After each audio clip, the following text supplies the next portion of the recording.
Gitanas Nausėda. Na va, paukščiukai čiulba kažkur tai. Ką, blėt? Bet atėjo vasara, bet išėjo ruduo. Petrai, tu vėl dainuoji? Netikiu savo akim. Akis nemeluoja, tau sakau. Mina, palauk. Pažiūrėk, pas Maibachą net kiaulės ausis nukryto.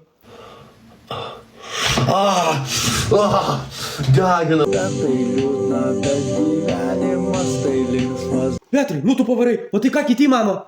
Jau mane tikrai prarvalo, aš taip žinai sėdėjau visus metus, ten klausiau. Petrai, taigi, blėt, sakai, nebedainuosi. Nedainuosiu niekada. Tai tu ką, kaip sielas? Pas tave visi koncertai paskutiniai? Nahui, eik, aš tau sakau. Petrai, bet taigi vėl užtraukiai, pažadinsigi zombius ir kiaušiniai vėl atskris.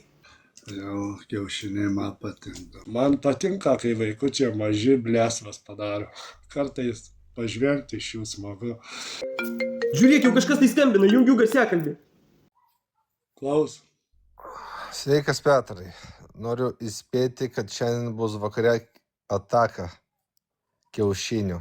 Nu va, Petrai, ašgi tau sakiau. Nu, nahui, karoči. Tai taip išeina, kad suksim ir dokumentinį vidosą.